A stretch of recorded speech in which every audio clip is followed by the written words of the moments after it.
Com a professional de l'educació, necessites parlar amb les famílies dels teus alumnes. Tens poca experiència fent entrevistes amb pares i mares? Doncs en aquest vídeo t'explicaré estratègies i alguns petits truquets perquè puguis fer les entrevistes amb més eficàcia. O ja tens molta experiència fent entrevistes amb pares i mares? Aleshores ja deus tenir el teu propi estil de comunicació i ja t'has fet una manera pròpia, que segurament et funciona molt bé a la majoria d'entrevistes, però és probable que hi hagi un petit nombre d'entrevistes que siguin unes entrevistes més complicades que quan acaben tens la sensació que no han servit de res. Per aquestes entrevistes, que moltes vegades et suposen un desgast emocional més gran, confio que aquest vídeo et servirà per tenir estratègies que et permetin un resultat més eficaç i més satisfactori de les teves entrevistes. No hi ha entrevistes correctes i entrevistes incorrectes. Hi ha entrevistes eficaces i entrevistes que no ho són. Una entrevista eficaç és una entrevista que compleix l'objectiu que ens havíem proposat. Per això, quan em demanen el meu parer per unes converses, que són converses complicades, jo sempre li pregunto a la persona: quin objectiu tens en aquesta conversa? Les entrevistes educatives tenen uns objectius principals, doncs crear un vincle amb la família dels alumnes, mantenir la relació, generar confiança en tu com a professional, ajudar i acompanyar la família en la presa de decisions educatives, ajustar les expectatives dels pares i mares sobre els seus fills, resoldre conflictes i també donar i rebre informació sobre els teus alumnes.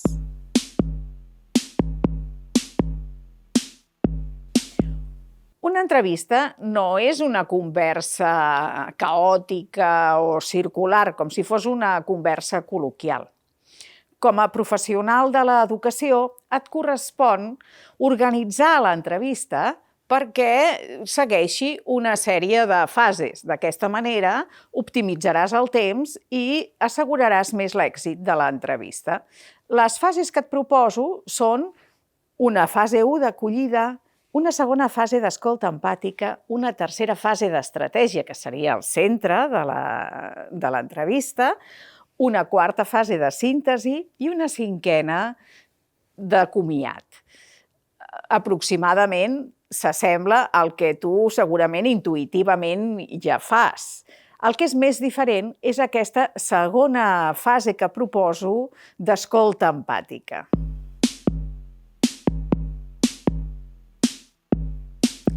És una ajuda per optimitzar el temps. Si, per exemple, tens 40 minuts per fer una entrevista, la fase 1 d'acollida et pot suposar 1 o 2 minuts. Després, a la fase 2 d'escolta, pots dedicar-li 10, 12 minuts a escoltar tranquil·lament i encara et queden 25 minuts d'entrevista. D'aquesta manera, a la fase 3 d'estratègia, et serà més fàcil presentar els fets perquè pots fer servir el llenguatge i les idees del món de la família a qui estàs atenent.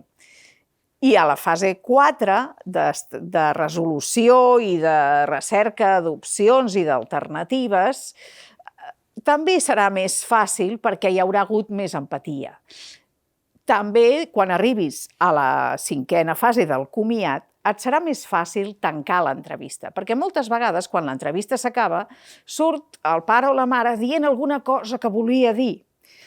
En canvi, quan tu ja has donat una fase per escoltar-los tranquil·lament, això no passa i pots tancar amb el temps que tu t'has proposat.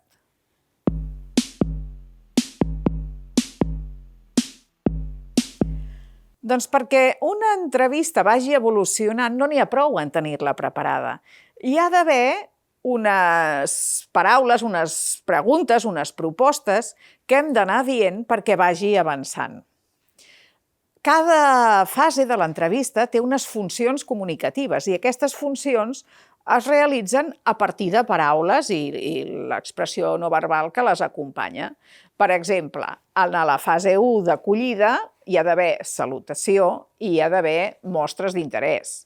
A la fase 2 hi ha d'haver preguntes de recerca d'informació i hi ha d'haver petits resums per mostrar que estem comprenent el que ens estan dient.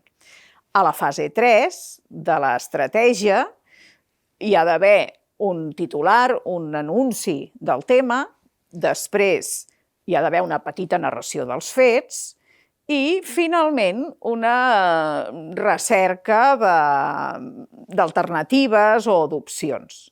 A la fase 4 tenim unes preguntes que hem de fer concretes perquè la família es pugui comprometre i també hem d'oferir el nostre compromís. I a la 5a fase hi ha d'haver un comiat i també hem de deixar la porta oberta a possibles trobades posteriors.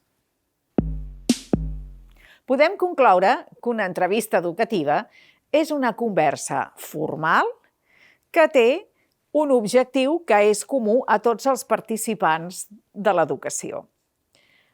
El teu rol com a professional de l'educació és gestionar aquesta conversa i fer que el temps i els recursos comunicatius avancin adequadament per aconseguir l'objectiu. Així que molta sort i que tinguis molt èxit en les entrevistes.